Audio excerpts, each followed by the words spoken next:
pensamiento en la humanidad separada por cerca de 1000 años de un puente entre la filosofía antigua y la filosofía moderna y postmoderna. El creer que la religión es una filosofía no consta de veracidad, porque no consta de un cuestionamiento de un método, simplemente de una imposición. Una imposición que si no tenía una espada, no hubiesen podido sostenerla. Cualquier acto que perturbara esta doctrina era sentenciada a muerte. No podía haber ni siquiera descubrimientos científicos que pondrían en riesgo la veracidad de esto.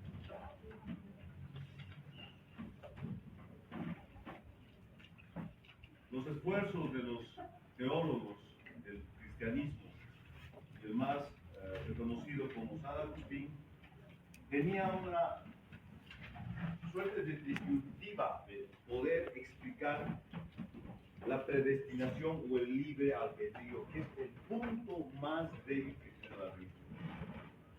Ni siquiera si creer o no creer, si que Jesús es producto de una divinidad, sino en definitiva pasando ese capítulo figurativo de la religión, se encuentra un vacío en la predestinación del libre albedrío. ¿Qué es la predestinación? Dios conoce tu destino.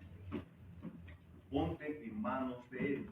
Es una contradicción estructural, porque si bien te dice que te tienes que poner a disposición de Él, también te dice que eres libre de hacer el bien o hacer el mal. No es contradictorio, pero es más contradictorio aún que no importa que seas un sujeto bueno,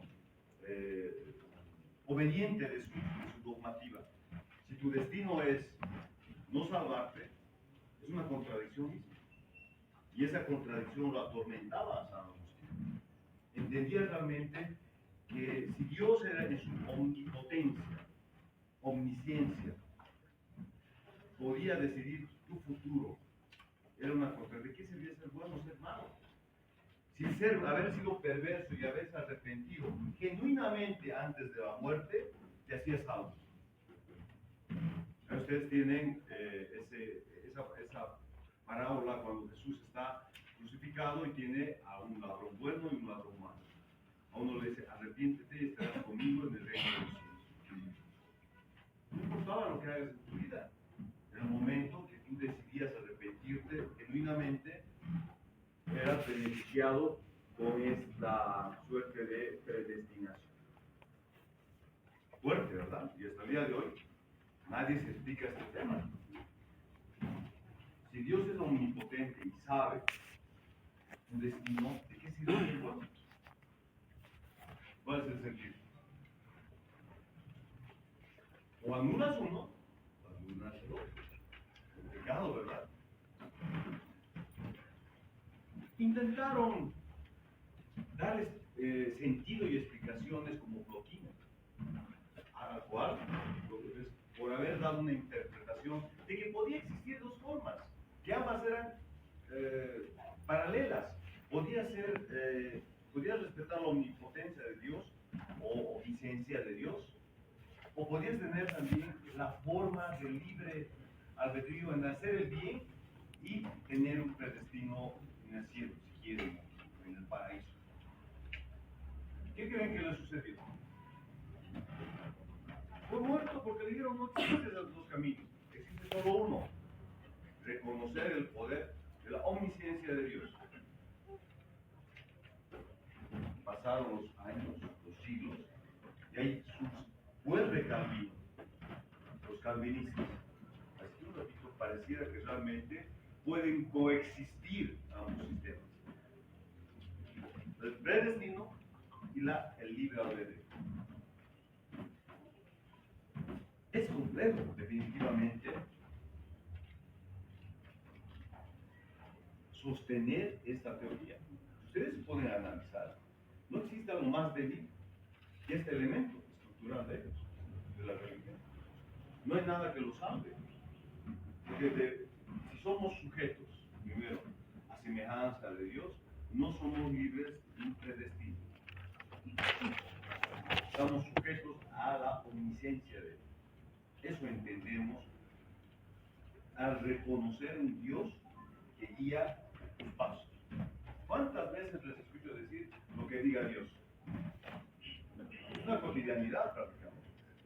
No es más que rendirse ante la omnisciencia de Dios. Entonces, eso le preocupó a San Agustín y tuvo que sustentar de una forma muy creativa algo que era muy débil en su pensamiento.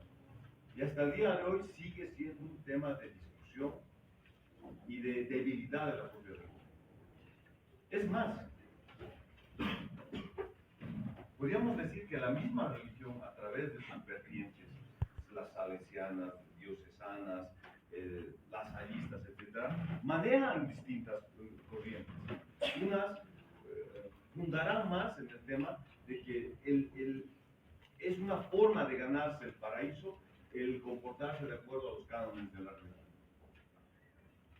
Qué difícil decirles a ustedes, en definitiva, que la filosofía ha sido cortada desde el inicio de la religión, cortada a partir de los pensamientos griegos y romanos, y empezaron una etapa oscura sin explicación. ¿Por qué le llamamos oscurantismo? Porque no había nada claro, no había nada con evidencia. Lo que existía realmente era la fuerza de imponer y no de convencer. Nadie estaba convencido, todos estaban impuestos por una fuerza, el creer. Y cada vez se fue deteriorando, no había una discusión ni siquiera ya religiosa, había una imposición de un Estado que había conquistado prácticamente toda Europa y que venía una imposición. Ya la discusión fue anodina, sin sentido, poco argumentativa. Es como que yo les diga, de nada sirve que estudie porque yo sé quién va a aprobar. De nada sirve que se esfuerce porque yo sé quién va a aprobar. Acabo de hacer una analogía con la religión. ¿De qué sirve que se porten bien? Yo sabe qué va a hacer. ¿Con cada uno de ustedes? Débil, demasiado débil.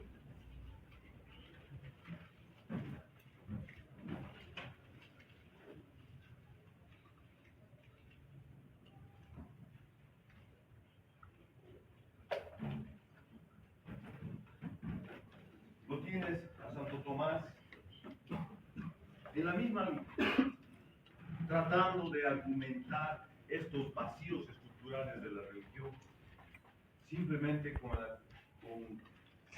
con promesas de que existe formas de sanar el alma. Por eso les decía que es una invención del purgatorio.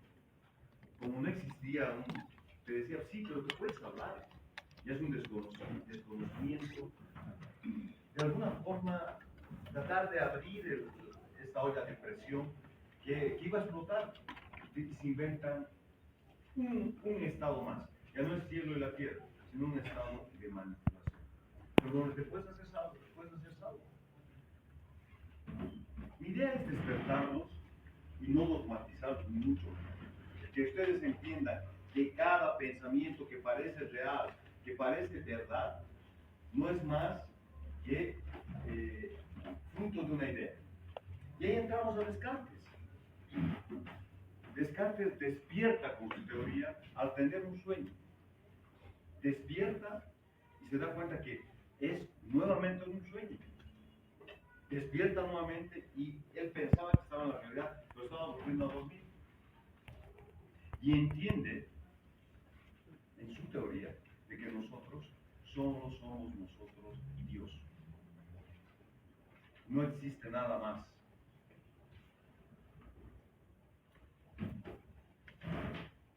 Descartes da un pie nuevamente a tratar de explicar esta teoría confusa de la religión.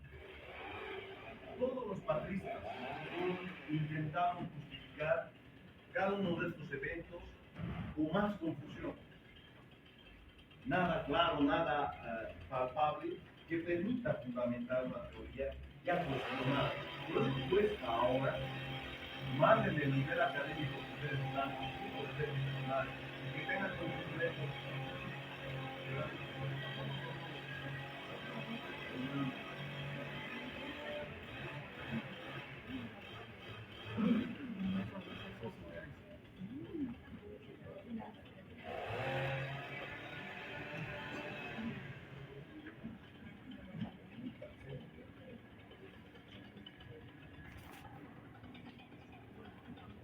Estos temas especulativos, nada argumentados, no pueden responder.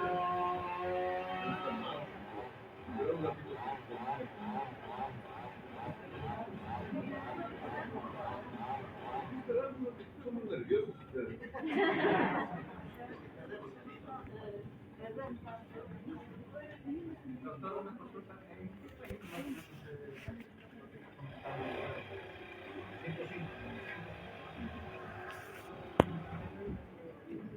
Primero quiero que se concentren en la idea general, no lo estudian de forma específica, no se pierdan. Ustedes tienen la suficiente ingenio y lógica para interpretar de alguna forma los textos. Entiende, yo solamente soy un guía, porque si se trata de conocimientos de inteligencia artificial, no me dejan ninguna oportunidad. Quiero solamente relatarles para que ustedes contextualicen y entiendan el instrumento que es la filosofía.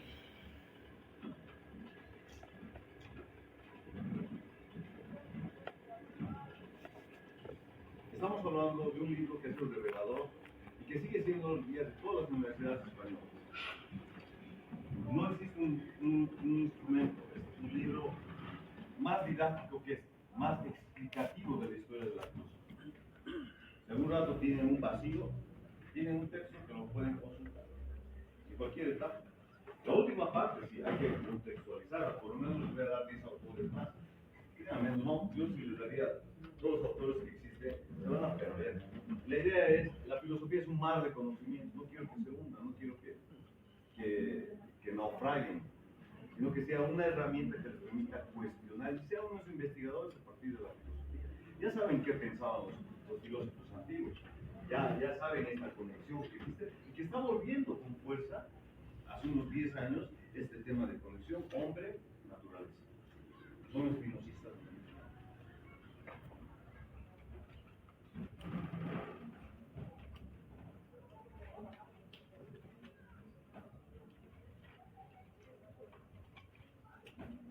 Los herejes empiezan a florecer con mayor fuerza ante estos vacíos. Los herejes no son que están atacando a Dios, simplemente que no encuentran lógica en este dogma. Empiezan a cuestionar que no existe coherencia en el contexto. Por eso para mí es importante que no busquen y contextualicen lo que estaba sucediendo en esa época. Todo lo que sucede en la filosofía responde a una época. Todo lo que responde a una normativa responde a una época. Entonces no juzguen con los parámetros que ustedes tienen de conocimiento o de teoría una ciencia o un dogma anterior. Traten de llegar simplemente a describir y no juzgar. Trato de hacerlo. Por supuesto, para nosotros hay aspectos aberrantes. Es como que los del futuro en 20, 30 años nos vean como sujetos cavernícolas a nosotros, porque no están en este contexto. No están viviendo esta realidad. Seguramente en 50 años dirán, qué estúpidos los del 2026, ¿verdad? No es la idea, es otro contexto, es otra información. Estamos en lo sublime del conocimiento y la ciencia humana. Cada vez estamos a puertas de más descubrimientos. Cada vez estamos a puertas de conocer más leyes de la física cuántica. Cada vez estamos más cerca de descubrir realmente eventos que para nosotros tienen una explicación a través de la fe. Cada vez sociedades más cultas desconocen a un Dios creador y se enfocan más a una teoría presente, a una filosofía presente. Tienes todos los países nórdicos. Han superado cualquier expectativa religiosa a través del razonamiento y la discusión de sus sociedades, de sus libertades, de sus principios del justnaturalismo. El problema de la religión es que cuarta el justnaturalismo, cuarta los derechos humanos de las personas. Ha puesto como sacrilegios actos humanos de naturalidad, le ha puesto procedimientos, el sexo, estas situaciones biológicas han sido coartadas precisamente por eso. Pero también es una evolución de la cultura, el vestirnos, el reaccionar frente a las personas, definitivamente es también un crecimiento cultural. No nos podíamos llevar como animales, había que ordenarnos en ciertos aspectos que pueden ser dolorosos al ser humano. Y cada vez estamos avanzando más en el reconocimiento de los derechos humanos. ¿Qué es un derecho humano? Por ejemplo, les pongo una analogía. ¿Por qué estamos apoyando tanto el derecho de los animales? ¿Por qué reconocemos ahora que el dolor de los animales está protegido por el hombre? ¿Por qué? ¿Cuál es el argumento que se ha utilizado? Los criterios. Son seres vivos, también sienten y están desprotegidos, no pueden comunicarse, expresarse de forma libre. ¿Ya? ¿Por qué tenemos una ley de protección al animal? Se ha sentenciado a varias personas por la crueldad que hemos utilizado con los animales. A un querido que lo ha pensado, a un perrito le han dado 4 años porque no lo ha auxiliado. ¿Por qué? Tal vez que aprendemos a agarrar cierta empatía y cariño, porque si bien protege los animales, protege seres vivos, es muy selectivo, porque está entre los perros, gatos, animales que son domésticos y no la ganadería, o animales como las vacas, los cerdos que consumimos normalmente, igual son seres vivos. Buen punto, dice la compañera, ¿por qué somos selectivos? ¿Por qué a una especie sí y a una especie no?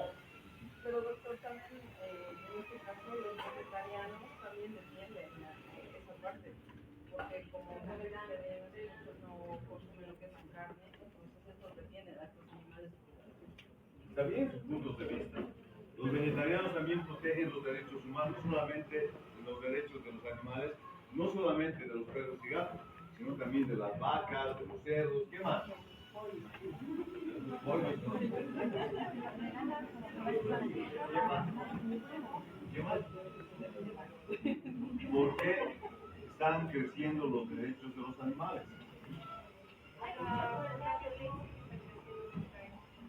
Por ejemplo, la zoofilia está siendo más común este tipo de delitos, aunque debo decir que de repente antes no es que no se daba, ¿no? Simplemente que no se los conocía y hoy en día creo que se ha concientizado más en ese tema, en este aspecto, ¿no? Sobre la violencia contra el animal. De repente se da más sensibilidad.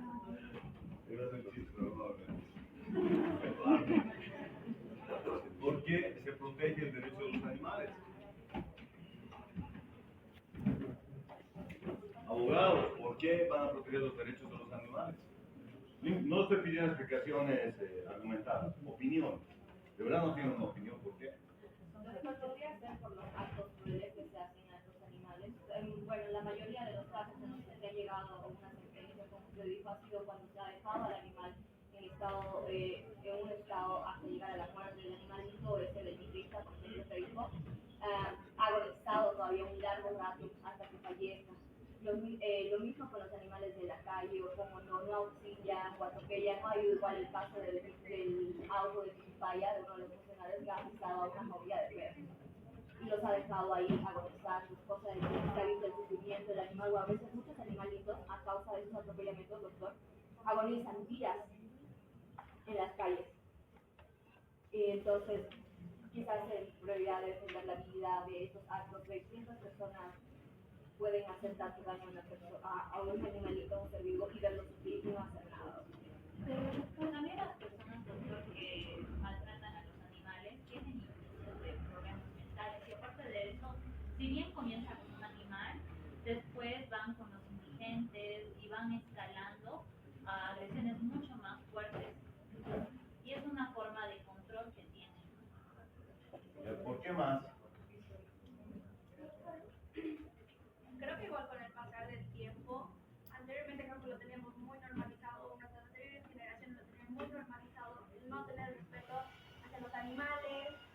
no tener un poco de conciencia, que, o sea, por ejemplo, al perro se lo utilizaba solo para pasear o para solo cuidar las gallinas o algo así, pero ahora creo que con las nuevas generaciones ha generado más respeto y compasión por los animales. Doctor, yo creo que por el tiempo en la época que vivimos, que más antes no se transmitía tanto la idea de que no es bueno tener tantos hijos y traer hijos al mundo. Hoy en día los jóvenes casi ya no piensan en tener familia, si lo hacen ya están inconscientes qué pasa, pero los que ya no pueden, los que no tienen hijos y están dedicados a su trabajo, a su lo hacen, ¿qué hacen? Entonces agarran a los animalitos como si fueran hijos, los crían, los llegan a querer, y eso es lo que creo que causa, ha puesto una sensibilidad de la sociedad al ver que hay mucho sufrimiento, mucha crueldad hacia los animales, porque a veces otros no se miden, ¿no? Los matan, los abortan, incluso hasta para ricos satánicos los utilizan a los animales y los hacen sufrir. Eso creo que ha dado un poco de cambio en la sociedad a querer defender los derechos de los animales. ¿Algún argumento más? Yo creo que la conciencia social y la sensibilidad, incluso la tecnología, ¿no? Porque como ya han dicho los compañeros, que antes no se veía, ahora por ejemplo con los medios, las redes, se puede ver que existen incluso plataformas o canales donde se dedican a atacar a los animales.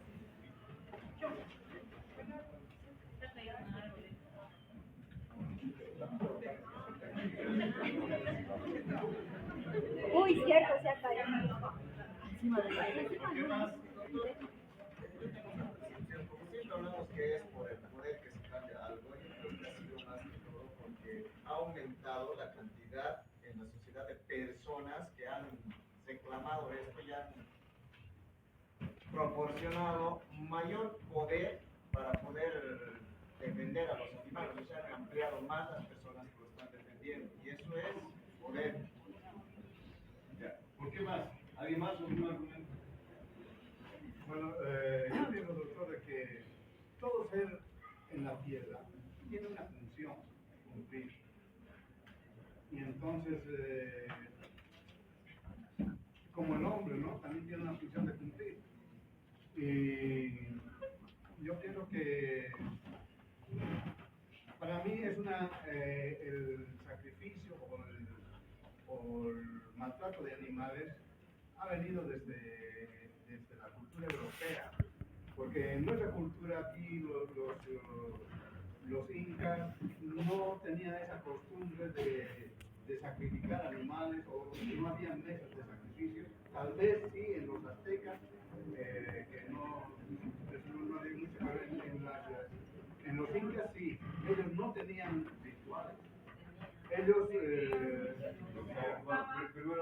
cuando vinieron los españoles, encontraron un sinfín de animales aquí, incluso llamas, había cualquier cantidad, y los incas no comían carne, tenían muchas cosas que ellos podían comer. Por ejemplo, el tabi que ellos utilizaban, el tabi tiene 10 veces más vitaminas y nutritivos que la carne y la leche, y ellos se alimentaban con el tabi. Y nosotros conocemos el tabi por el chichumuti, lo comemos de vez en cuando, y ese grano tiene mucho beneficio para el ser humano, que nosotros aquí muy poco lo conocemos. A ver, es bien difícil derrotar un principio de la naturaleza. Y estás queriendo derrotar un principio de la naturaleza, que nosotros somos carnívoros. A ver, ¿quiénes de aquí son vegetarianos?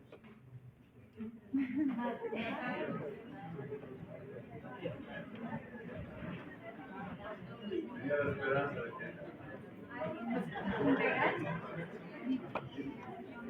No, tengan cuidado siempre de si es una persona que es naturalista o materialista, nos va a derrotar simplemente yéndose a la ciencia.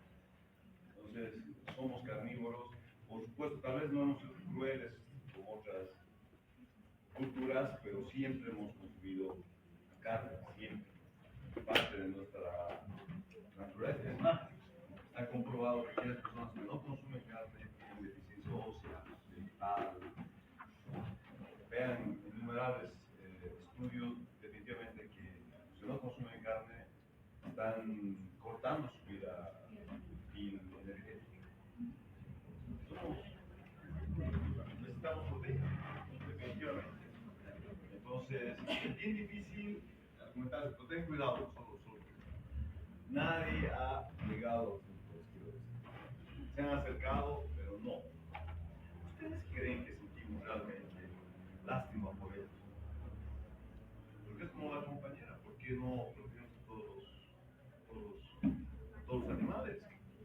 En sí, los protegemos a ellos, llamamos derechos humanos cuando afecta al individuo. Cuando el vecino lo está maltratando y que duele, no es que el animal está doliendo. Y la protección es al ser humano, al maltratar al individuo. O sea, todo va a ser derecho humano mientras lacere o dañe algún elemento del ser humano. O sea, que mi vecino maltrata o lo amarre y le haga aullar al perro, me estará maltratando, pero me está maltratando de alguna forma a mí, porque me duele. En sí ese es el derecho público. ¿A quién no le afecta leer o enterarse que un desalmado puede violar a una recién nacida? ¿A quién no lacera? ¿A quién no maltrata? Entonces, por eso el Estado debe proteger no solo a la víctima, sino a la propia sociedad que está sintiendo, que está retorciendo sus bases morales o sentimentales.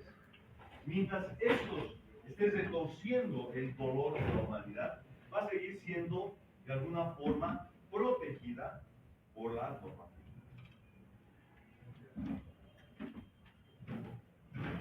Porque si se tratara de protección a los seres vivos, no tenemos que matar a las vaquitas, a los cerdos, a las gallinas, por eso.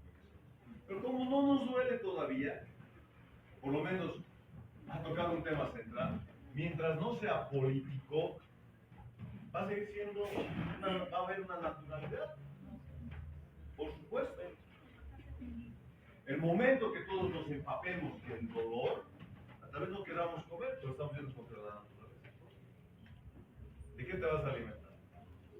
Si la China hace 10 años no comía carne, ¿por qué creen que comen perrito?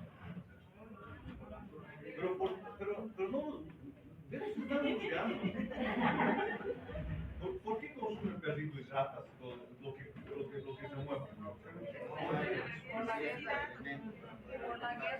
¿Pero por qué? ¿Cuál es el elemento histórico que ha hecho que los chinos tengan que comer esos animales? Todo. El primer punto sería la excesiva población que existe en el país, ¿no? Porque China tiene un exceso de población y no abastece lo que es el tema de las carnes. Entonces ellos andan viendo la manera en cómo poder subsistir o alimentarse, porque hay gente que no tiene la posibilidad de comprar carne, ¿no? Bien que todos los juzgamos por los chinos. Han vivido una hambruna casi desaparece. No había que comer. Tenían que acudir a todo lo que les dé proteína. Ratas, insectos, animales como los perritos. Pero han vivido 100 años en hambruna. Pues se les ha quedado culturalmente ese gusto. Entonces, juzgarlos está bien, pero les quiero decir que ellos han salvado a la humanidad también, porque a partir de la manipulación genética del arroz y de maíz y de ese, etcétera, la humanidad se ha salvado en sí. Porque antes producías una carga de papa 8, ahora produces cerca de 50, porque hay una manipulación genética, han alterado. Entonces, de esa forma, el mundo se ha salvado. Y otra cosa, ¿por qué era tan valioso el guano del Perú y de Bolivia y de Chile? ¿Por qué era tan valioso? ¿Por qué valía tanto como que les dio un cargamento de vaca? ¿Por qué? Guano, ¿por qué valía tanto? Porque nutría la tierra se erosiona, sus vitaminas, sus nutrientes se pierden. Entonces el guano hace que se le active la tierra. Europa, lo que conocemos Europa, no es un paraíso. Son tierras áridas donde tienen productos específicos. El olivo, la vid, son cosas específicas que requieren no mucha atención en tierras muy fértiles. Pero han podido subsistir precisamente por la hambruna. Cuando estaba en la hambruna en Europa, la papa los ha salvado prácticamente. Algunas hortalizas de Latinoamérica. Pero más que nosotros haberles dado, ¿qué los han dado ellos? El cerdo, el caballo, el burro. Son animales que vienen desde el África, que los han domesticado en Europa, los aquí.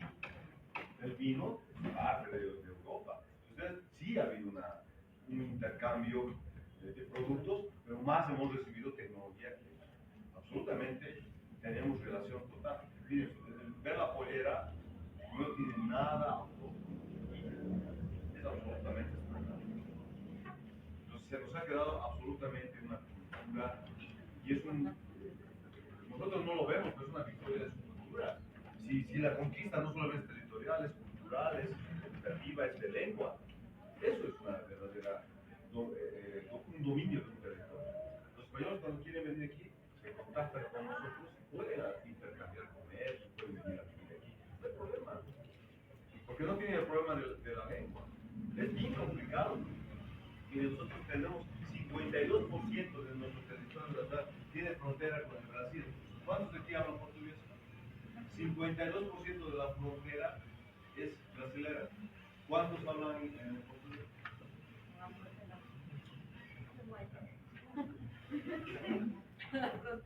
Tenemos 50 en la frontera. Pero imagínense, estamos con una potencia económica, y ahí pongo un paréntesis. Es una economía que no va a fracasar, primero porque tiene la cantidad de habitantes, tiene una industria que lo hace autosostenible. Nosotros debemos estar muy pegados al tema de Brasil, porque no va a caer precisamente por ese equilibrio que hay. Tiene naturaleza, tiene tecnología, y tiene unas universidades de primer nivel envidiables como las de Europa, que no conocemos. Pero cuando vayan y se empapen de la tecnología brasilera, yo les digo, están a la par, tal vez más avanzados que nosotros, mucho. Los derechos de la biodiversidad y bionaturaleza son creación de los brasileños. Hay una protección tremenda al animal silvestre. Definitivamente no podemos tocar algo que va a desequilibrar a la humanidad, que es dejar de producir carne. Les decía, entrado a la cultura china, ¿saben por qué los chinos hace 10 años no consumían carne? Por eso nos han dicho a todos los latinoamericanos, argentinos, brasileños, paraguayos, uruguayos, bolivianos, véndanos la cantidad de carne que quieran. Les vamos a comprar. ¿Por qué? Porque su economía les permite ahora consumir carne. Antes no conocían carne. Realmente era un lujo para un millón. Ahora el proletario, el obrero puede comprarse carne. ¿Cuánto vale un kilo de carne? Como $50. Entonces, no hay problema en la cantidad de carne. Por eso es que tenemos cada vez más charqueros. No les abastecen la carne. Mientras su economía esté pujante, van a seguir. Y no lo hacen por un tema de él. Saben que necesitan nutrientes. Saben que eso les da beneficios, ¿verdad? Porque no ya. Entonces, la carne es el alimento más importante.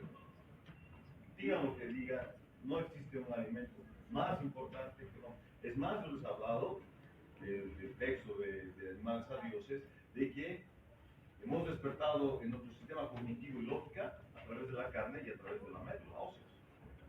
¿Por qué los otros primates no han desarrollado ese sistema? Que es la alimentación, algo transformado. Quieren llamarle Dios, ya, pero algo transformado, algo revivido, algo se ha descubierto como especie. Entonces, vean, y ahora es bien paradójico, ¿no? Todos los políticos son defensores de los animales, yo me acuerdo que la primera gestión de Don Mampes tenía la perrera municipal, agarraban todos los perros de la calle y los mataban. Ahora no, hay que hacer casitas, adopción. ¿Por qué? Porque genera monstruos. Por eso nuevamente hemos despertado en la sociedad un sentido de humanización del perrito. Hasta zapatitos les ponen a los perritos. Terapeuta de perritos porque se le brinda, ¿verdad? Entonces, hemos humanizado. ¿Por qué nos hemos humanizado? Porque nos satisface su compañía. Y aparte que ustedes no quieren tener hijos, tienen perritos. Entonces, no son tan nobles vestidos de sí. Más están pensando en ustedes y en el propio animal. Pero no se sientan mal. O sea, es así. Nuevamente, no conozcan una teoría y la juzguen. Escríbanla, entiéndanla. Es la filosofía. No me voy a acusar, voy a despertar una inquietud y un amor por la cosa. Por cuestionar lo existente. Hay que cuestionarlo. ¿Por qué defendemos a los animales? ¿Es por protegerlos realmente? ¿Es por protegernos a nosotros? Es por protegernos a nosotros y está bien. No quiero que mi vecino sea cruel con los perros, me duele. Cada vez estamos avanzando más en la empatía del individuo. Por eso les decía, que ustedes vean a un miquero tocando un bocinazo para que el sujeto avance más allá, es una agresión a todos. Pero hay que hacerles entender y despertarles esa lógica. Lo están haciendo por ignorancia, no creo que sea por crueles. Y también, si uno maltrata a un animal, quiero entender por qué no es por crueldad. Seguramente habrá individuos violentos, pero también puede haber sujetos que crean que al animal hay que torturarlo para que sea amado, para que cuide la casa. No sabes. Pero si tú le explicas, y es obligación de ustedes, lógica, argumentos, tal vez cambie de parecer y deje de asumir una conducta cavernícola. Si de eso se trata. Si los seres humanos hemos sido más crueles todavía que el vecino. Vean la historia, vean el oscurantismo, vean la Segunda Guerra Mundial, la Primera Guerra Mundial, vean la actualidad. Analicen la actualidad. Tienen que ver este conflicto de Rusia-Ucrania con el 1914 de la Primera Guerra Mundial. Totalmente sigue manteniendo la vertiente. Manejo del dominio de la riqueza de las colonias, viene el tema del dominio del petróleo y la actualidad. Eso se está discutiendo. No ha variado el mapa en nada. Si es que creen que es por el asesinato del príncipe de Rusia, están equivocados. En 1914 seguía habiendo sus problemas de quiénes se destruyen. Seguíamos parando el tema de América. Miren, aquí entiendo. Cuando Bolívar ha venido a liberarnos, no ha venido a liberarnos a nosotros precisamente, sino a tener una economía propia de sus años. Porque él era descendiente de españoles, se escondía a una economía española. Miren, hay un capítulo 3 de los masones en Sucre, fundada por él, fundada por su propia mano. Era un masón recalcitrante, reconocido, tenía el grado más alto de la masonería.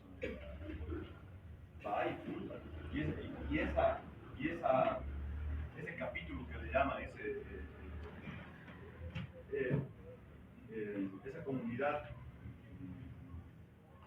de la masonería se reconoce en el mundo, porque Bolívar donde ha abierto las puertas ha sido la masonería. Estaba en el grado más alto de Inglaterra, el grado más alto de Francia. Entonces, toda esta corriente de manipulación discursiva no se ha cambiado. Siguen peleando por colonias, el control del comercio, el control de la pobreza. Les he identificado la segunda clase, si no me equivoco, Caín y Abel. La historia de la humanidad está en base a eso. Hasta después de que es un principio, esta contradicción, que la guerra da paz. No existe forma de equilibrar si no hay conflicto. Vamos en lo doméstico, ustedes en sus casas. Tienen que generar un conflicto para equilibrar las cosas. Las mujeres saben muy bien el no, y está bien. El conflicto, bueno, por supuesto, manejan mejor la crisis.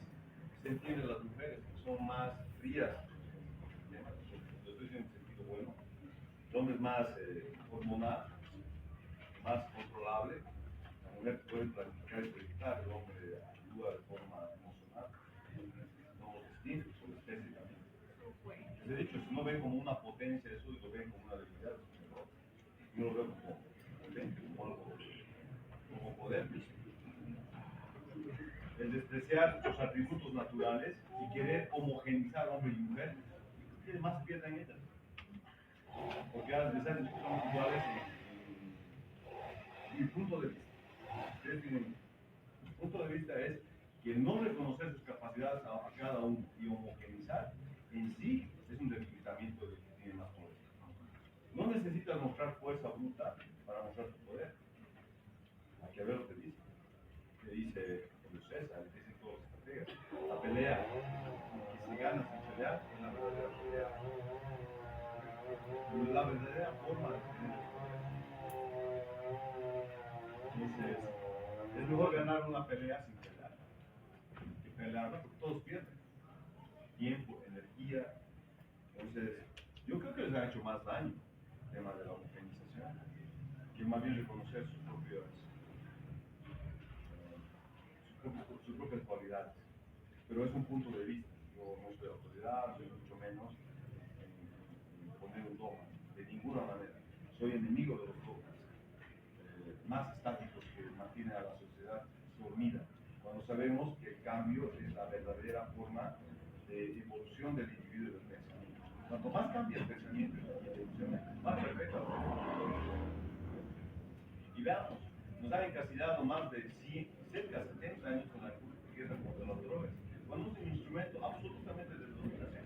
No estamos pensando que no, porque producen, hacen mal a la mentira. Es un tema de dominación. Tienen que cuestionar y develar ese tema. Pero como nos tienen en un discurso, no quieren ni siquiera hablar del tema. Pero las drogas es un insumo dogmático para controlar a las sociedades. Ustedes tienen que saber desnudar ese tipo de planes de control. Desde Nixon, miren, Nixon ha sido cruel con América Latina. Vayan a Perú, vayan a Colombia, el plan Nixon, despedizar a las mujeres. Sabía de ese cáncer, está como secuela de cánceres, por haberles puesto una inyección como los animales, para que no puedan ovular y tener ser fértiles. Absolutamente cruel, peor que animales. Nadie los demanda, pero todavía hay una secuela de una cadena de control. Miren, yo les digo, no tengo nada con la sociedad americana, pero sí detesto sus políticas, definitivamente. Ya ni siquiera disimulan, vean a Trump de la forma más descabellada. Decirlo, queremos Groenlandia, queremos Venezuela, ahora queremos Colombia, queremos después, si no nos ponemos de verdad, no nos unimos como América, va a decir, quiero litio. ¿Quién le va a decir no? ¿Quién le va a decir no? No, los mismos no lo ponen, para nada. Estoy hablando de las políticas, porque el ciudadano americano es culturalmente de media muy parado, muy parado. De consumo, cultural cero, no representa nada, sus pobres indígenas están desterrados a sectores tan minúsculos, insignificantes de incidencia en la política. No podemos repetir este tipo de situaciones que están circulando en el mundo. Siempre ha habido por parte de la Iglesia un sistema de control. Las confesiones. Confesar los pecados al inicio fue de forma calculada, proyectada. Necesitaban espías. Estaba en riesgo su poder en Europa y en el mundo. Entonces inventan las confesiones. No era más que la información el cardenal a los obispos, cardenales, los papas, cadena de inteligencia. Y tenían razón, porque los luteranos, los anglicanos, estaban ya de alguna forma dividiendo el poder de la iglesia. Lo han conseguido. En América se estaba gestando, no se olviden que los golpes de Estado, el último golpe de Estado de América, ha tenido la intervención directa de la CIA. Estamos hablando de Banzi, Pinochet, Salvador Allende, en Chile, la muerte de, etcétera, etcétera, etcétera. ¿Por qué? Y qué raro que caen esos gobiernos y se abren las puertas a todas las iglesias protestantes de Estados Unidos. Había que desarticular este nuevo movimiento subversivo que existía de la religión. Miren, es que América ha cometido un error. Ha mandado a los revolucionarios más grandes de la iglesia. Los agustinos han llegado, ya ellos entendieron que el equilibrio de la humanidad era reconocer al pueblo. Volvían a sus bases fundamentales. Más bien denuncian al clero, a la iglesia en su venta. ¿Por qué me gustaba Francisco? Precisamente porque era de ese sector de la iglesia católica. Denuncia a lo grosero que es esta imagen económica que tienen. Ustedes vayan a la Vaticano. Es un lujo que no lo vas a ver en otras partes. Un poderío que no lo vas a reconocer en otras partes. Entonces la religión también utilizó elementos como la confesión, no con un aspecto de verdad creen que le decían a Dios 50 Ave María, no, quieren conocerlo, la verdad. Y de alguna forma, cuando las sociedades eran muy dogmáticas, muy creyentes, hasta les sacaba un beneficio económico. Si vayan a Potosí, vayan al convento de Santa Clara. Para que una mujer de una familia acomodada entre ahí, tiene que pagar una fortuna. Imagínense eso. O sea, era un privilegio que tu hija sea monja, que esté entregada a Dios. Pobrecitas.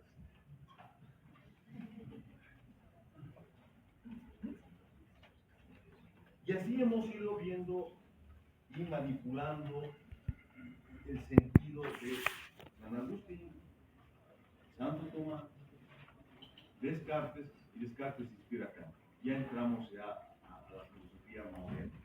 Seguramente en el texto encontraremos más filósofos que dan vueltas o puntualizan o elevan más esta base. Ustedes aprendan a identificar como un método al que surge con el pensamiento.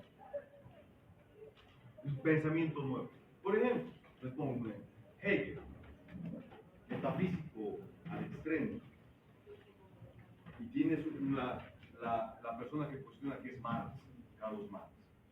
Materialismo más el idealismo. Ahí surge una contradicción y surge un nuevo cambio de la humanidad. Por supuesto vamos a encontrar un mar de conocimiento a partir de ellos y derivativo de teorías, de herramientas, de procedimientos, de muchos teóricos constitucionalistas, keynesianos, de la teoría del derecho. Pero lleguen al G, a la fuente, al inicio de quién está manejando la teoría. Y a partir de eso recién conozcan la realidad. No alcanzaría que yo les hable, inclusive de un solo autor en toda la carta, menos que tenemos.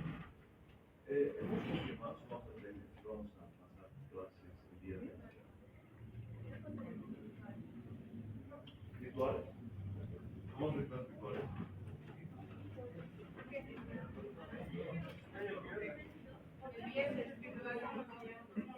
Bien, el examen es todo el día.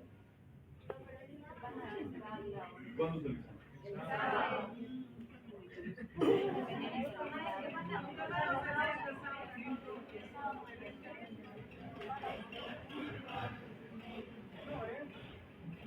¿Cómo modificamos el examen?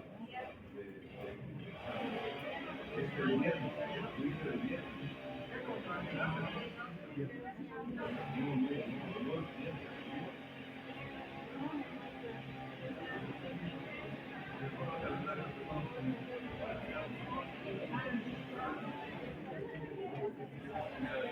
El examen sería el viernes 23 hasta la página 135. Ya no le vamos a dar vueltas, directamente el examen. Tienen de autoengañarse y me van a convencer de estudiar. Yo lo haría, pero como ya los conozco, no va a mejorar el rendimiento. Mi idea no es que capaz, pero tienen que leer. No hay abogado, les he dicho en la primera clase, no existe abogado que no quiera leer o no le guste leer. No hay forma. No hay. Si no les gusta leer, se han equivocado de carrera. Definitivamente. 235 páginas no es. Vamos a dividir en 3 partes. Lo vamos a acabar. Preguntas. Viernes entonces 23 el examen. 6 de la tarde. Empezamos 6. Llegan 6 y 10, no les voy a dar clases. No tiene sentido. No tiene sentido. Pregunta.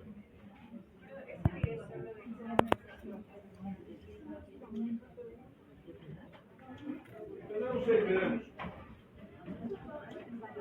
Ustedes tienen que tener un tiempo bloqueado de 5 horas. Es la verdad, déjenme ver qué más podemos hacer. Están muy alocados, veremos. Están en fila, no están. ¿Preguntas?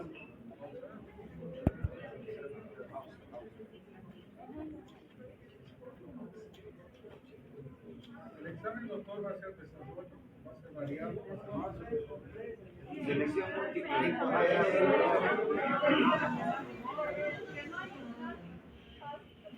Estoy evaluando. No me interesa una métrica de aplazarlo, sino una métrica de saber realmente cómo están leyendo. Déjenme ver. O sea, hacer por desarrollo de revisar ciertos pero viene encima.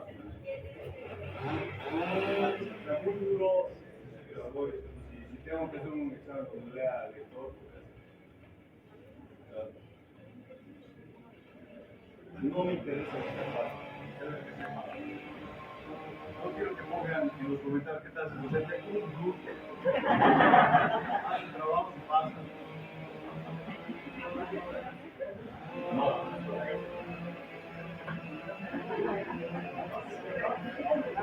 Motosierra, al tronco. Este árbol lo están cortando.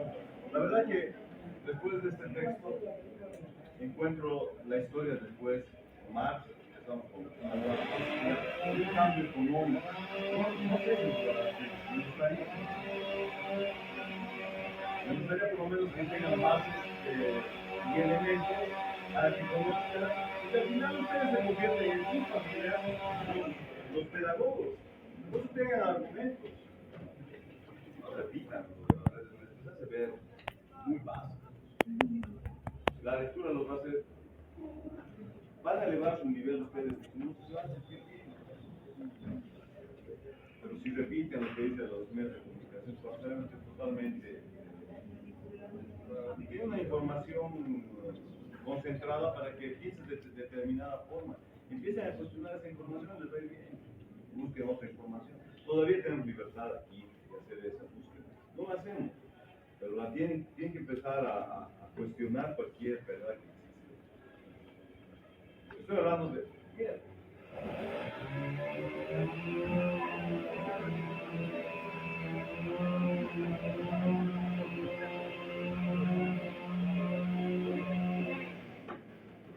Me interesa que cuestionen el sistema, la vertiente. No me interesa que cuestionen las ramas. Se van a perder. Si ustedes conocen los sistemas ideológicos, van a entender cuál es la controversia, qué fuente tiene que estar discutiendo, qué está pensando. Un liberal te dirá que hay que poner al empresariado porque son los que dan trabajo. Pero yo les he explicado ayer, los empresarios son los que más necesitan un Estado. el proletario, el clase media, el que innova, ¿qué le llaman ustedes a los empresarios? Emprendedores. Les han dicho que el 97% fracasan. Emprendes con toda tu energía y a los 2 o 3 años ya estás subiendo el peso y a los 5 lo pierdes. Eso es el sistema. Pero los grandes nunca caen, porque el Estado siempre los está ayudando. Porque son los que mantienen que.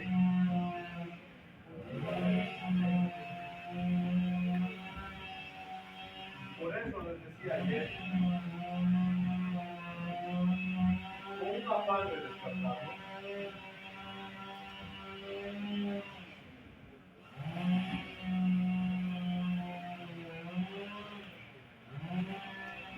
no me quiero adelantar a Kant. No voy a dejar su teoría básica.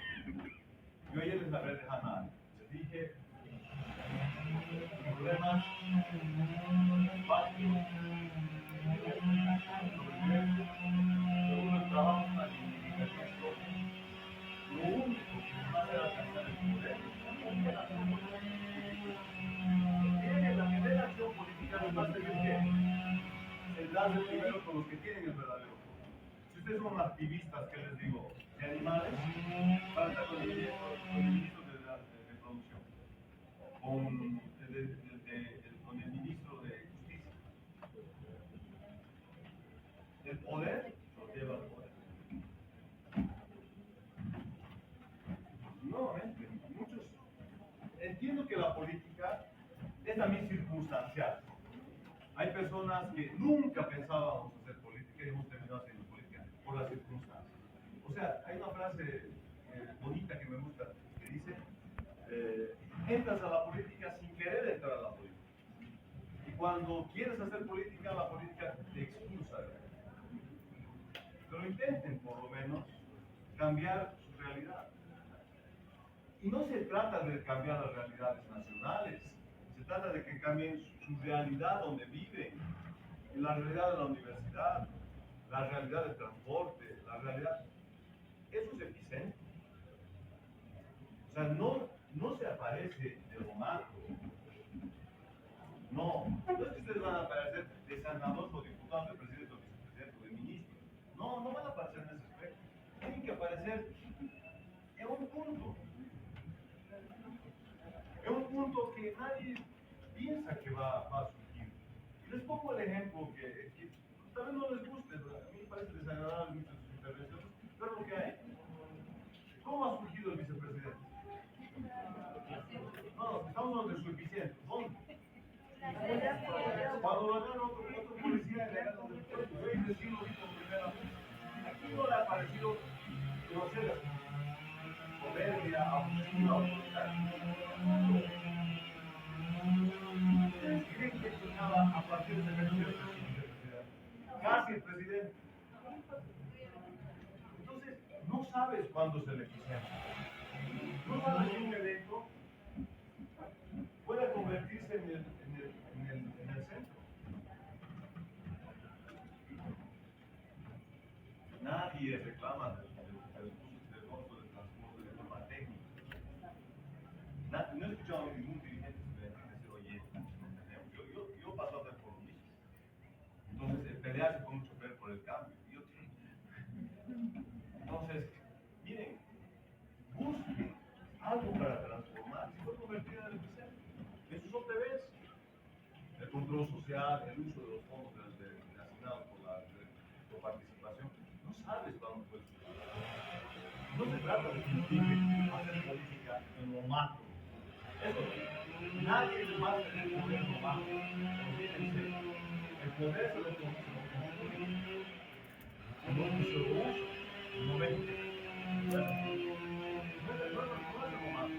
No existe esa posibilidad. ¿Quieren ser libres de verdad? Empiecen cambiando la realidad de y tú es más elaborado. Si le das insumos, le das conocimientos, procedimientos para ser líder, solo falta que actúen. Dentro de la justicia,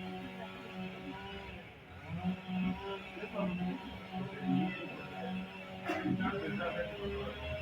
La corrupción no es de una arista, no es de dos partes, el que da y el que recibe, en igualdad.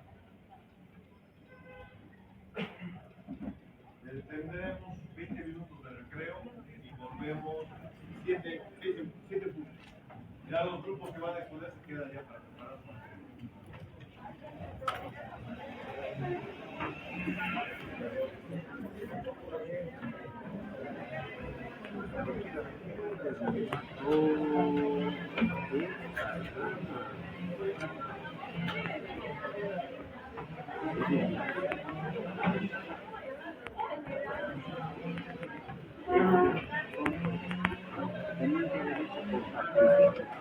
O sea, ahí de todo pronto.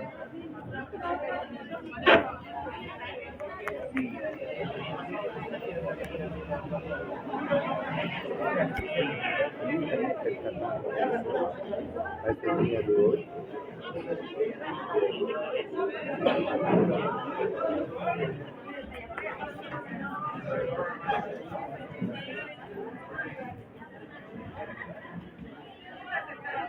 Los gatos no han de escuchar nada. Comience.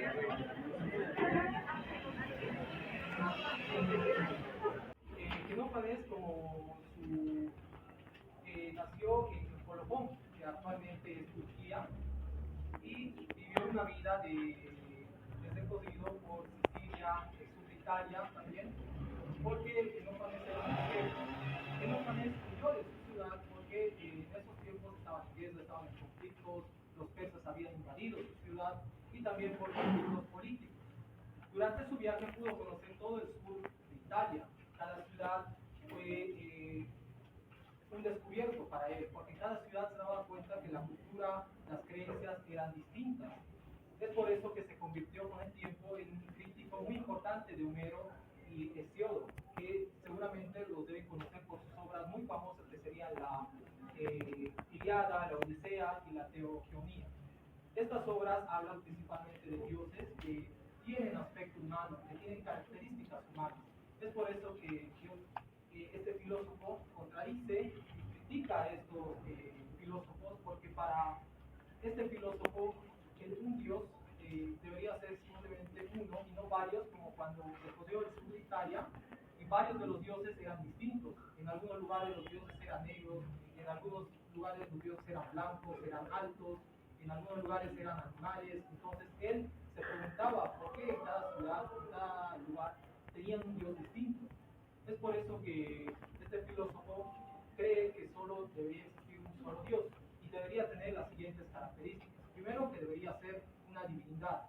Luego, que debería ser inengendrado, es decir, que no debería ser un ser humano, como la mayoría de dioses.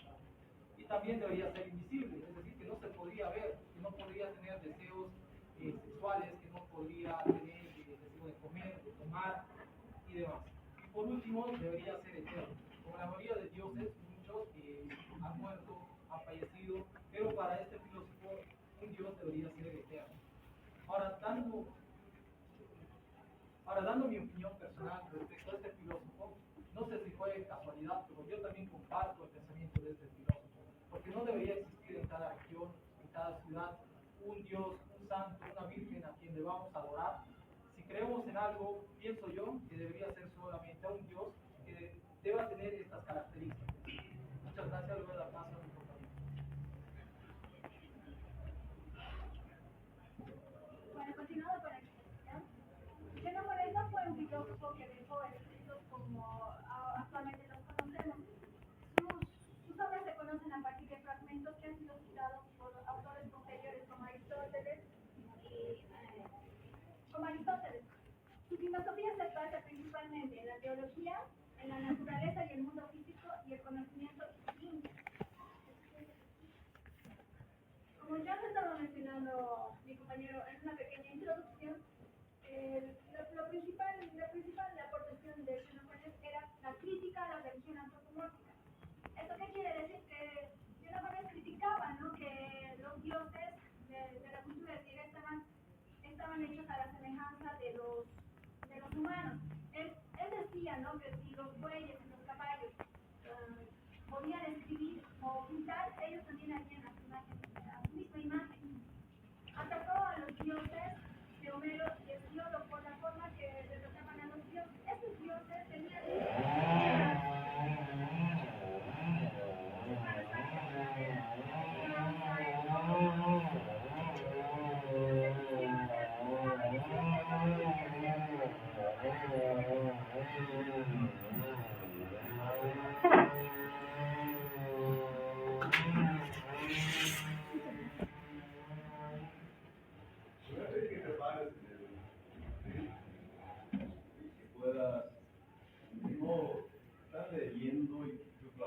refiere cuando hacen el ejercicio de leer la pizarra, su exposición.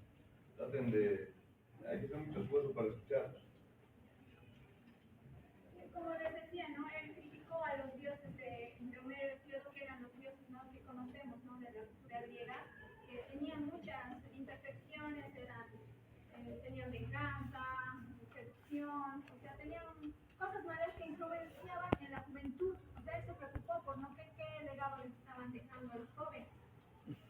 También, ¿no?, durante sus viajes,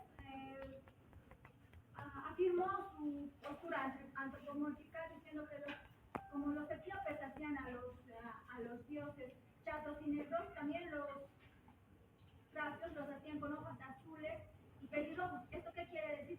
Que según él, en cada región los dioses eran a la imagen que, según las costumbres y el lugar que estaban, ¿no? Otra de las importantes aportaciones de Xenófanes tenemos la concepción de un dios. Como yo les decía, la energía de Xenófanes era un dios único y eterno. Él no lo decía que la energía era algo físico o ¿qué se llama? O algo físico, sino que decía, tenía la concepción de que era un dios único, eterno e inmóvil.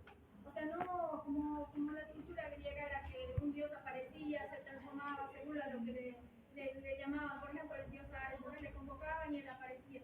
Entonces, según Xenófanes, esto del dios único era que era un todo. No era el monoteísmo actual como lo conocemos en la religión, sino era un monismo escéptico, o metafísico, perdón. También otra de las aportaciones que hizo fue la epistemología, la limitación al conocimiento. Xenófanes hizo una diferenciación entre el saber y la opinión. Para Xenófanes, las personas no podían llegar a tener el conocimiento cierto de algo, solamente podían conocer a través de opiniones o apariencias. Además, que si el hombre podía, digamos, llegar a la verdad absoluta, no iba a estar seguro de eso. No sabía si era algo real o no, o sea, no iba a tener esa ayuda. Eso lo convirtió a Xenófanes en uno de los primeros pensadores escépticos. Las observaciones físicas y geológicas. Xenófanes se puede decir que utilizó el método inductivo. ¿Por qué? Porque él, de observaciones particulares, ha llegado a observaciones generales. Por ejemplo, en los ciclos geológicos ha identificado fósiles y conchas que estaban en las montañas de Siracusa y Malta. Con esto ha planteado la teoría de que la Tierra se convertía en uno con el mar, luego se secaba para volver a empezar un nuevo ciclo. También hemos hablado de los fenómenos atmosféricos, como por ejemplo mitificó los cielos, por ejemplo del arco iris. Antes en la antigüedad se creía que el arco iris era una divinidad iris que hacía una conexión entre el Olimpo y la Tierra. Eso él lo ha desmitificado, ha dicho que no, solamente son nubes púrpuras, rojas, y esta es la observación que él ha hecho en cuanto a sus aportes.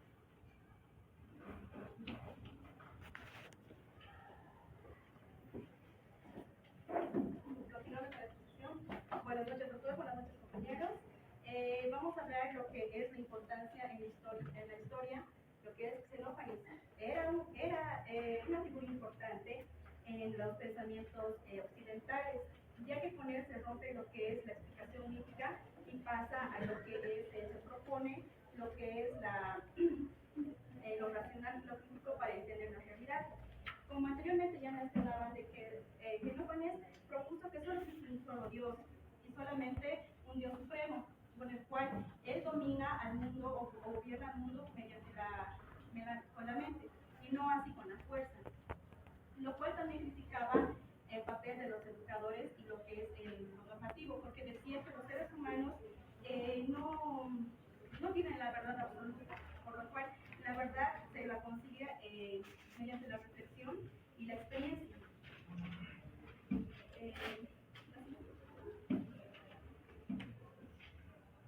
¿Cómo trabajaban Xenófanes?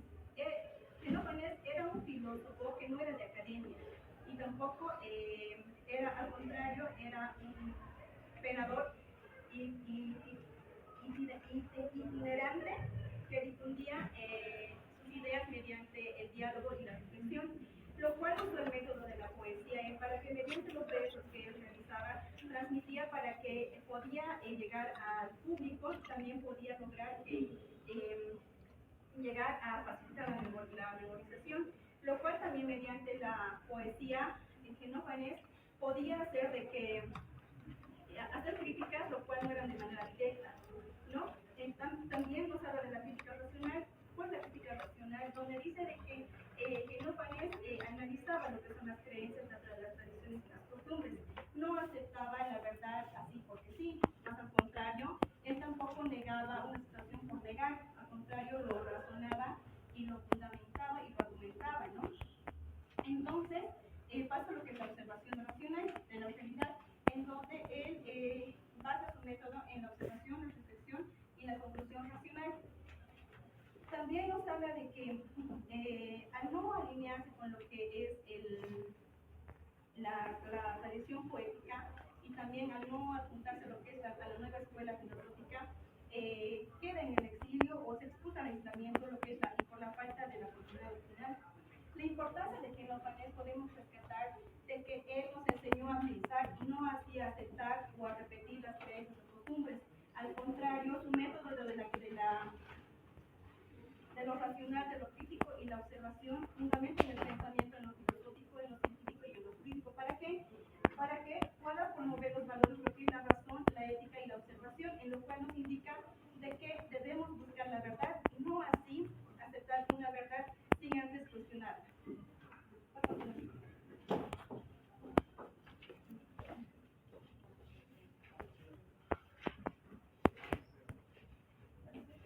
Bueno, voy a empezar esto con algo de explicarles. Ser el último es muy complicado porque normalmente la atención de las personas se dispersa.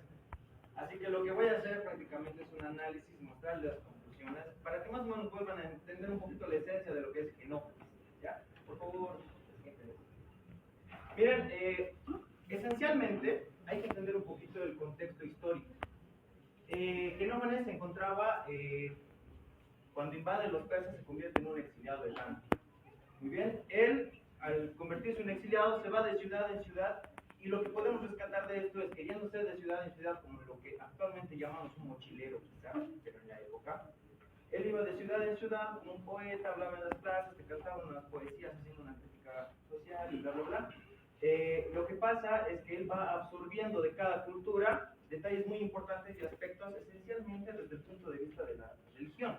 Por eso decimos que es el fundador de la teología, porque va viendo en cada cultura las creencias y va analizando y demostrando en su pensamiento y en sus ideas que cada cultura, como en algún momento les van a entregar mis compañeros, saca una frase icónica, que es la que más se ve de Genófanes, que dice: si los bueyes, los caballos y los leones pudiesen dibujar, dibujarían a los dioses como bueyes, caballos y leones. Es un poco repetitivo porque lo han escuchado unas 3 veces en la exposición, pero entiendan la esencia. ¿A qué quiere llegar? Que nosotros como hombres o civilización o pueblo que se ha visto a lo largo de la historia tienen la necesidad de darle una explicación a todo. ¿Y cuál era la manera de hacerlo? Creaban divinidades que explicaban lo inexplicable. Empezaremos por ahí. Él, con este pensamiento, genera un cambio de foco. Cambio de foco al pensamiento. ¿Qué es lo que hace? Va de ciudad en ciudad, de pueblo en pueblo, de plaza en plaza, recitaba sus poemas y cantaba algunas canciones explicando esto. Un cambio de foco en una sociedad donde la gente se encontraba demasiado cerrada de pensamiento y de creencias. ¿Por qué? Es como si ahora, como se dan cuenta, la religión predominante, por así decirlo, es la católica, apareciera alguien que empieza a criticarlo y genera repercusión. En ese entonces, las personas eran muy creyentes de Homero y el otro filósofo que era ellos dos tenían estas obras literarias gigantes donde mencionaban a los dioses y los decían, y la gente los estudiaba y les enseñaban a los niños, pasaba de generación en generación y se generaba el respeto hacia ellos. Ellos eran las divinidades. Entonces él genera este cambio de foco en esta etapa tan cerrada de pensamiento, ¿no? Hay una frase muy icónica que igual la dice, que se les voy a mostrar después, que es más útil un sabio, un pensador, que un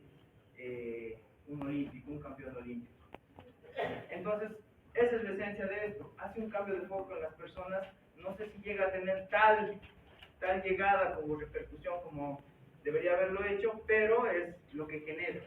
Pasamos a lo siguiente, es el padre de la duda, precisamente, ¿por qué? Porque su filosofía era cuestionarse, dudar, un poco lógico y racional. Él decía, ¿cómo es posible que un ente superior como Dios sea o tenga comportamientos a la par de nosotros los simples mortales, por así decirlo? Como que sea un ladrón, como que sea un mentiroso, como si fuera un lujurioso y bla, bla, bla. Ese es el tema. Por otro lado, el pionero de la teología, como ya les explicaba, plantea por primera vez la existencia de un Dios omnipotente, todopoderoso, que no era un señor que estaba sentado en un trono, sino él se encontraba en todo ya presente. Esa es la esencia, nuevamente. Crítico social, porque, y aquí voy a lo que les mencionaba hace un momento, él decía que los sabios eran más útiles para la sociedad, para la ciudad, que un campeón olímpico. ¿Por qué? La gente en ese entonces estaba tan cerrada de pensamiento que un campeón olímpico, un hombre con un cuerpo esbelto, físico, que te levantaba 100 kilos en alguna competencia, era lo máximo a lo que uno podía llegar. Se desvalorizaba el intelecto y a los sabios. Pero nosotros mismos, como sociedad ya digamos civilizada y un poquito avanzada, podemos hacer tal vez una comparación. Nos es más útil alguien que venga y nos plantee soluciones a nuestros problemas como sociedad, que nos dé ideas, que nos plantee distintas cosas que nos puedan servir como grupo social a un compañero que no se desvaloriza, pero bueno, que nos levanta 100 pesos y se hace famoso, por ejemplo, ¿no? Entonces, esa es la idea. Él era este crítico social. ¿Por qué?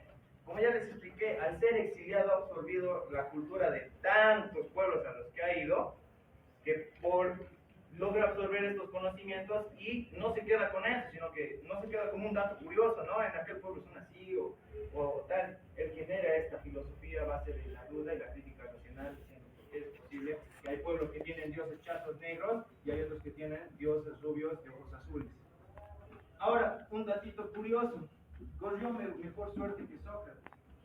Más o menos todos sabemos que Sócrates prácticamente acaban con él porque dicen que corrompe a la sociedad. Pero si lo analizamos un poquito, Genófanes hacía exactamente lo mismo. Iba de plaza en plaza hablando de que, señores, no existe un Dios, lo que dice Homero está mal. No, el Dios es uno solo y es todopoderoso. Y si se dan cuenta también corrompía contra el pensamiento de ese contexto, ¿no es cierto? ¿Cuál fue la diferencia? Y se los dije también hace un momento. Él era como un mochilero. Es como que Sócrates se encontraba en una sola ciudad. Criticaba a políticos, sabios y demás del mismo lugar y generaba repercusión en un solo lugar. Generaba conflicto en un solo lugar, entre los jóvenes de un solo lugar, que luego ellos pasaban a criticar, ¿no es cierto? Entonces, como Genófanes era un errante exiliado, iba de lugar en lugar, ponte que llegaba a una plaza, daba sus poemas críticos contra quien sea, se daba cuenta que la gente un poquito se molestaba y se iba a otro lado. Por eso corrió más suerte que Sócrates. Y logró vivir 92 años, según a lo que dicen los estudiosos, de esa manera, yendo de lugar en lugar. Miren, para cerrarlo y como conclusiones, lo que trato de hacer en estas conclusiones es un poquito para que hagamos no comparación, pero sí similitudes o cosas que podemos adaptar a la realidad un poquito jurídica en nuestro entorno, en lo actual. Si nosotros, esto es lo que dice Genófanes, un poquito adaptado, ¿no? Si nosotros inventamos la forma de los dioses, también inventamos las normas de conducta. Y obviamente las inventan y las inventaron y las inventarán según a la necesidad y a la realidad de la población, a las necesidades actuales. ¿A qué queremos llegar con eso? Las leyes no caen del cielo. Las leyes en su momento, en el tiempo, si lo estudiamos en el pasado, eran muy distintas a las de ahora, pero estaban adaptadas al contexto, a la realidad de ese momento. Entonces es algo que podemos darle una similitud a lo que dice Genófanes. Por otro lado, no conocemos la verdad absoluta de nada. Y aquí les voy a dar un ejemplo. Miren, por muy estudiosos que seamos, por muy que le hayamos dedicado la vida a algo, nunca vamos a tener la verdad absoluta de lo que hemos estudiado. Un ejemplo muy sencillo, yo les digo, el compañero, por ejemplo, me puede decir, yo he estudiado toda mi vida 80 años, lo que es la filosofía o tal filósofo, y muy bien, yo lo sé todo de él, pero en realidad no, y esto se acerca más a la teología. Por mucho que nos acerquemos a describir cómo sería el ente superior en el que creamos, nunca vamos a saber la verdad absoluta porque no hay manera de hacerlo. Un ejemplo, la moneda, lanzas una moneda, tú puedes adivinar si va a caer cara o cruz, dices cara, pum, cae cara y es suerte. No sabía la verdad absoluta, ha sido un azar de deducciones a la que has llegado a una conclusión. Eso es lo que dice Genófanes. Entonces, ¿a qué quiero llegar con esto? Un juez juzga desde la reconstrucción. Lo que quiero decirles con un juez juzga desde la reconstrucción, un juez nunca ve el delito que está juzgando. Un juez nunca está en ojo vivo para poder dictar, por así decirlo, una sentencia, un castigo, una pena. ¿Qué es lo que hace? Se basa en la prueba que nosotros como futuros abogados presentamos, en base a los argumentos, en base a todo esto, y él juzga en base a eso. Pero nadie sabe la verdad absoluta. Él juzga según lo que nosotros presentamos. Tal vez me he extendido poco, pero muchas gracias. Les voy a hacer ahora una pequeña actividad a mis compañeros.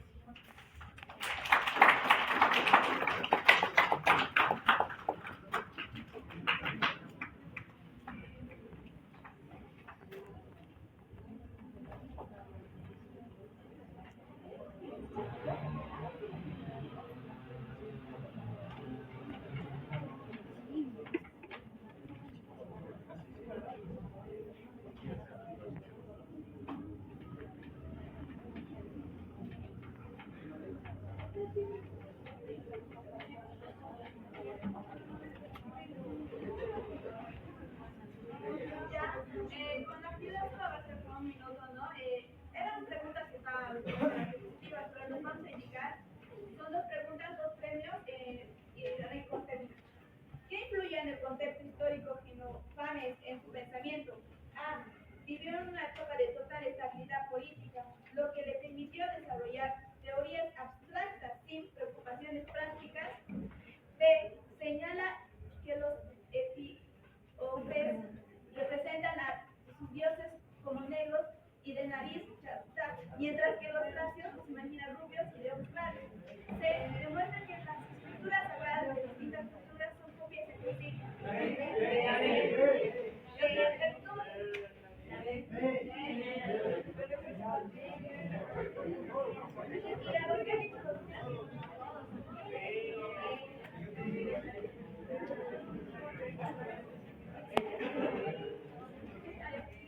¿Cómo se relaciona el pensamiento de Genófanes con el surgimiento del lobo? A. Su crítica al mito y en sus énfasis en la reflexión racional marcan el pasado del pensamiento mítico al pensamiento crítico sistemático. B. Propuso que los lobos era una deidad más junto a los dioses tradicionales. C. Consideró que los lobos solo podían alcanzarse mediante revelaciones divinas.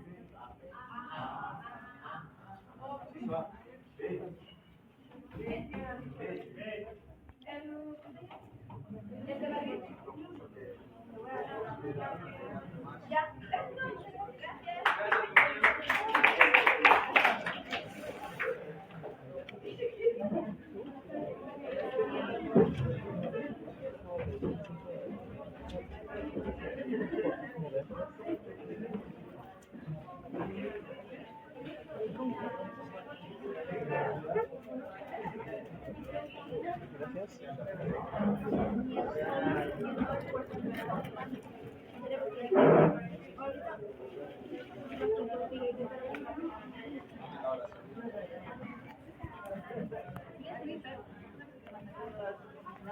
El miedo a hablar a un científico viene del miedo al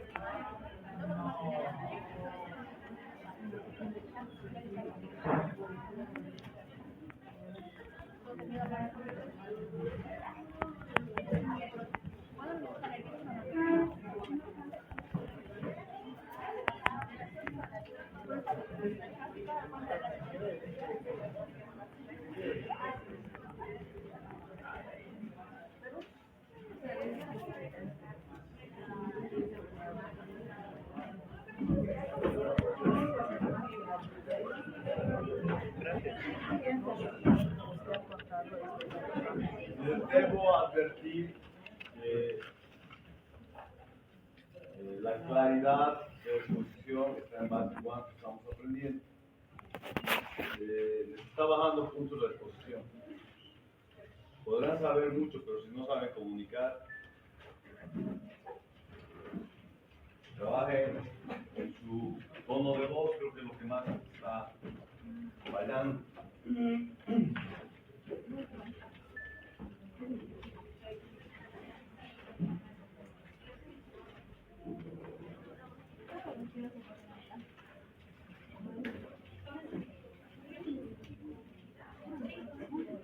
Ya, primeramente, buenas noches, doctor, buenas noches a todos los compañeros. Yo voy a empezar dando el inicio a mi tema, a nuestro tema, diciéndoles la siguiente frase. Nadie se baña dos veces en un mismo río, pues no es la misma persona la que se baña ni tampoco el mismo río. Esta frase tal vez muchos la han escuchado y tal vez otros no, pero déjenme decirles que detrás de esta frase existe un filósofo que en su tiempo tuvo mucha relevancia y en la actualidad tiene también mucha relevancia, y es que su filosofía es considerada fundamental para el desarrollo del pensamiento filósofo en la actualidad.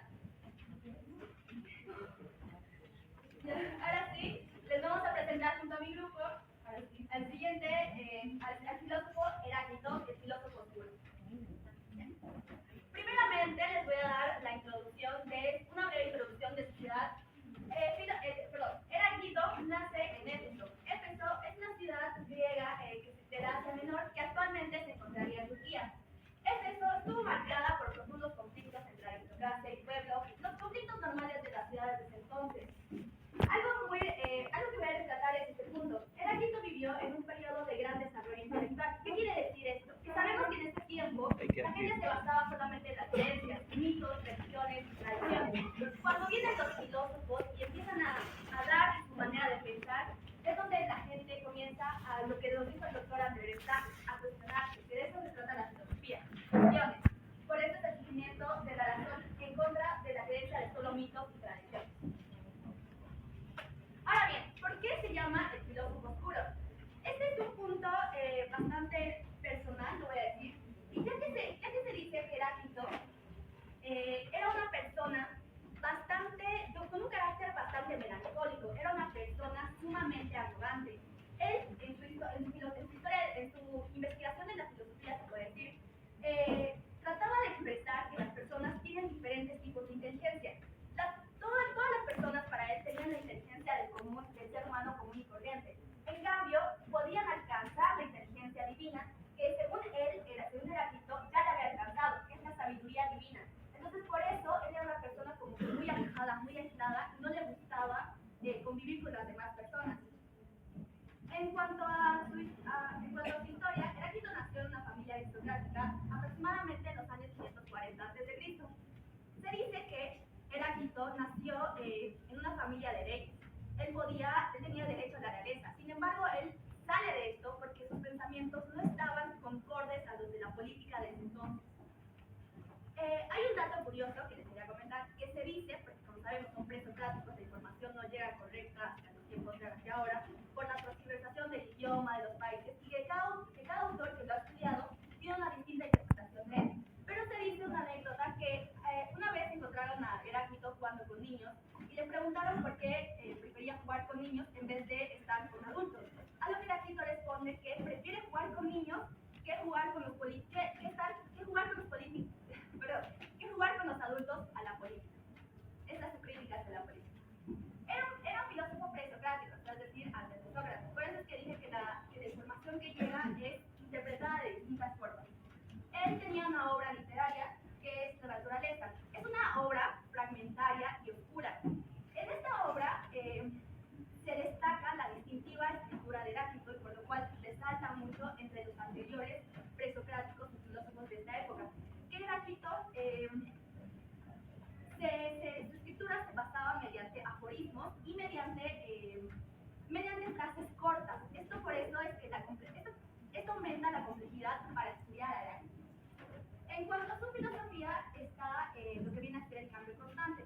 Aquí voy a decir un paréntesis. Recordemos anteriormente, en las anteriores exposiciones, existían presocráticos como Tales de Mileto, Anaximandro, perdón. Estos filósofos, ¿qué buscaban? Buscaban un inicio, buscaban darle el origen, como ellos le llamaban el aquel. Otros filósofos buscaban solamente que las cosas, como el anterior filósofo, tiene un significado, digamos, no se explayaban, decían esto es porque es. Heráclito no compartía ese mismo pensamiento, y aquí es donde Heráclito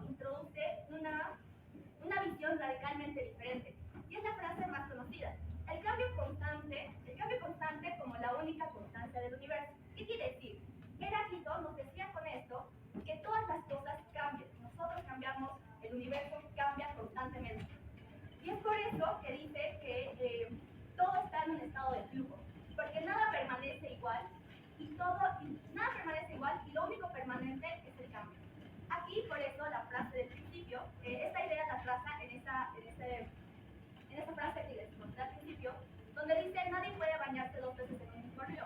¿Por qué? Porque así el río se siga viendo de la misma manera, el agua que fluye ya no es la misma, por esa misma razón, porque influye. Heráclito toma esta idea, igual en el alma humana, y dice, las personas, en sus pensamientos, sus deseos y sus emociones son un flujo constante de cambio. Las personas también cambian.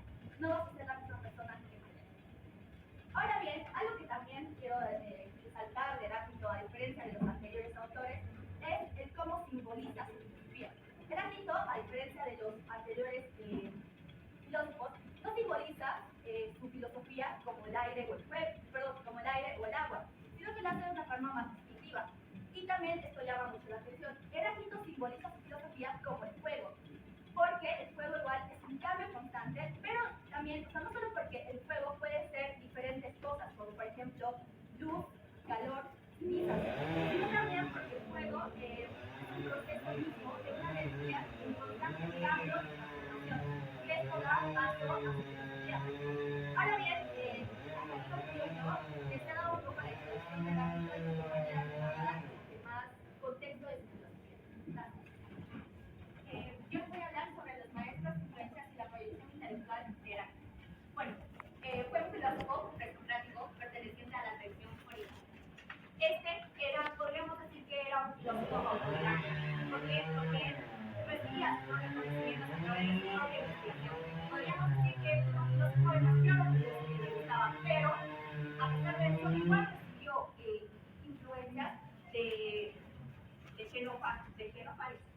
Y también lo cual ha criticado lo que fue los pensamientos, ha criticado y rechazó el pensamiento de incomprensión de los logos de Pitágoras y Greco.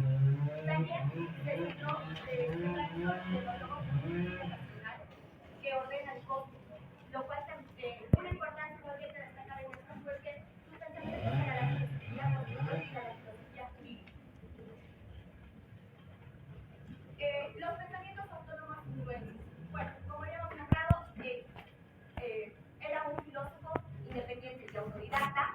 Su conocimiento fue como fuente de su autoconocimiento fue el fuente para su intelecto. Las influencias directas las tuvo de Xenófanes y Paso.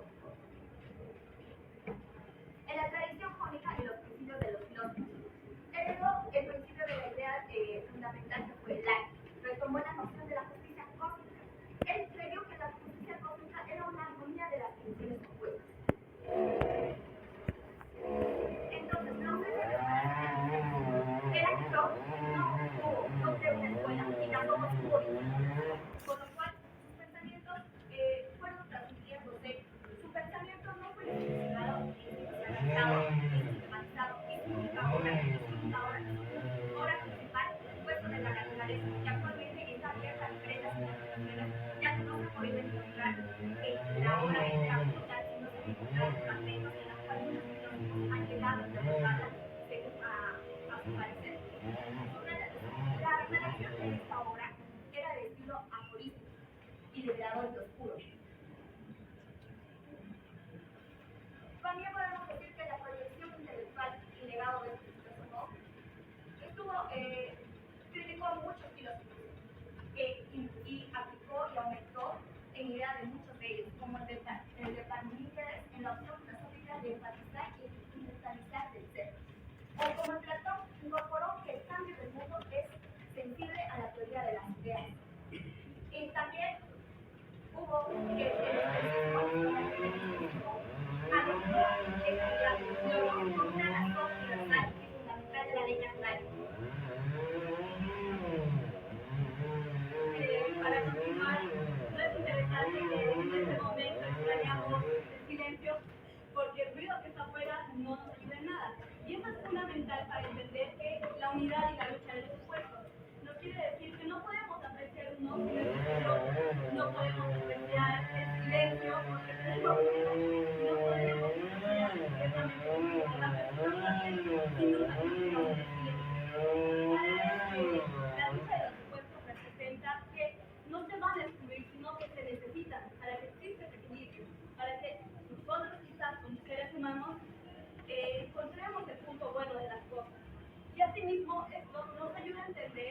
lo que mencionaba anteriormente mi compañera sobre el fuego, que es el arte principal de Heráclito.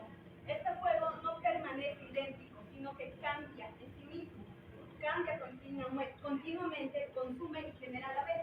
El fuego se enciende, devasta todo, se apaga, deja cenizas, transforma una sociedad o transforma las cosas que toca. Esto nos ayuda a entender el punto anterior de la idea central de Heráclito.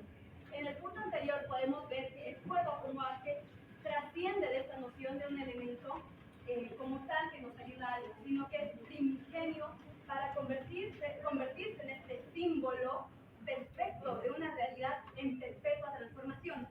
Esto nos dice que el fuego, dentro de las frases que se han podido rescatar de Heráclito, se enciende según medida y se extingue según medida. Algo también similar que vamos a ver de acuerdo a otras teorías, y por qué usa el fuego como tal. Este fuego transforma las cosas, las cambia. Esto es importante para poder entender el pensamiento central de este filósofo, que es el devenir. El devenir nos dice que es la variación, el movimiento de las cosas. Es ontológicamente fundamental. El mundo es un flujo continuo en el que toda entidad emerge y pasa hacia otra. Lo que decía mi compañero al inicio, no te bañas sobre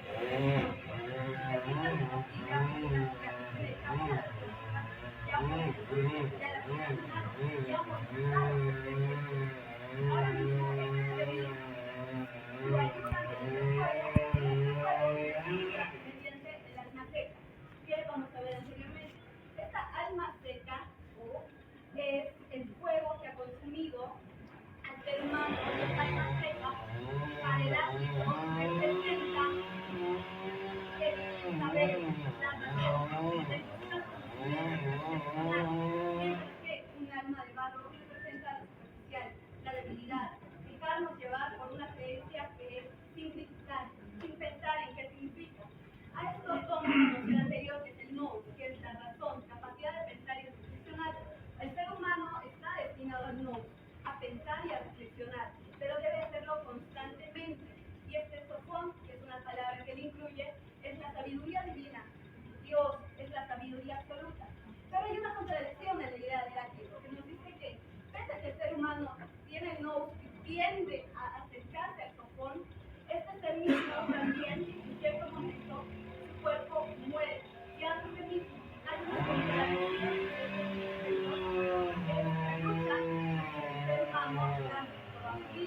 y nos apoya también gracias a este cuerpo, ¿no? Se dan cuenta, el pensamiento de Heráclito está bastante relacionado en este cambio, en el fuego que lo transforma, en que las cosas tienen que coexistir, que deben uno con otro y el otro con el otro, y esta alma seca que busca razón. Y esto es algo importante para nosotros como abogados. Debemos de ser una alma seca que, pese a las influencias emocionales que vayamos a tener, sepamos razonar, sepamos reflexionar y no así dejarnos llevar por cosas vanas. Va a continuar a la siguiente diapositiva, que es un punto importante que complementa esta idea central de Heráclito. Heráclito de Éfeso nos concibe a la ley como, como una manifestación derivativa del poder, superior, y no así como una creación arbitraria, se podría decir, de los conceptos humanos. También nos habla de lo que es el concepto de logos, y nos dice que es un principio racional y universal que gobierna el mundo. Esto aparece en las creaciones de la creación. Luego también, partiendo de este punto, podemos decir que también coincide a la ley, que no nos dice que es la vigencia legítima, sino que nos habla que es la relación entre la coherencia de esa realidad, Por ende, podemos decir que la justicia no viene a ser una creación del legislador, sino que la justicia es la relación objetiva que se tiene de estas incógnitas, de estas dudas. Ahora, también nos hablan de dinamismo jurídico. Es como a partir de su frase célebre que nos dice que todo fluye,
mismo y cuestionar los demás, pero con una base, no cuestionar por cuestionar o pelear por pelear. Ahora, de este conflicto surge lo que es la sentencia y la armonía. La sentencia hace referencia al término de este conflicto, pero no así como el cierre temporal del conflicto, sino como una pausa temporal que va a permitir seguir adelante a través de la armonía provisional, que la armonía provisional viene a ser ese equilibrio entre ese conflicto y la paz absoluta, para que de nuevo pueda surgir el mundo jurídico, que es el tiempo jurídico, es la justicia que permite que la sociedad continúe a pesar de las controversias que tiene que ver. Yo les voy a hablar, les voy a comentar sobre qué cuenta o cómo todo el pensamiento o modo de la sociedad actualmente ha usado, lo han aplicado la filosofía moderna. Es por eso que el filósofo alemán Hegel reconoció a Heráclito como un precursor del pensamiento dialéctico. Pero ¿qué era la dialéctica? Era la animal pensada mediante la dificultad que había entre los supuestos para él superar un nivel superior. Entonces, Heráclito sabía, como el distintivo, que los supuestos no se eliminan, sino que se incrementan. Los supuestos no eran como tal algo que se podían eliminar, sino que estos empezaban a complementarse para avanzar. Entonces, esto en la filosofía contemporánea nos llevó a la filosofía del proceso, que sostiene que la realidad no es estática, por lo cual dice que no todo es permanente, que todo está en constancia y va, depende del grupo. Esto dio oportunidad para analizar la sociedad según a los cambios históricos. En el derecho moderno se dijo que el derecho era un fenómeno dinámico, lo cual decía que el derecho las leyes no deberían de ser estáticas, estas deberían de adaptarse y transformarse según a la sociedad y a las culturas que estaban enfrentando. Por lo cual, ahí fue el constitucionalismo que decía que la constitución debería ser interpretada según a lo que estaba viviendo en ese momento en la etapa y en la sociedad y en las culturas. Y que esto no debería ser rígido, sino que debería de tener el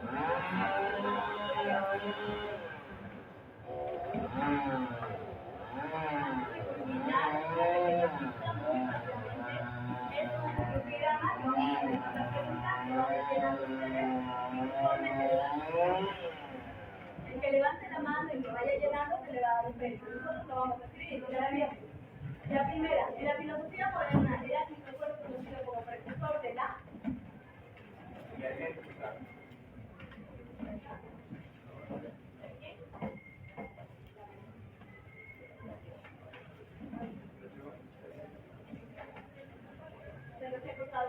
una línea, van a decir ya, la segunda, ¿cuál es el elemento que conecta a la lucha de los lugares en alma seca? Fuego. Fuego.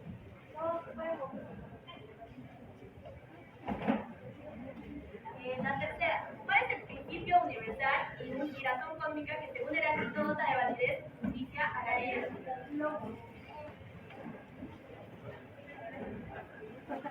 Por una fácil, gracias.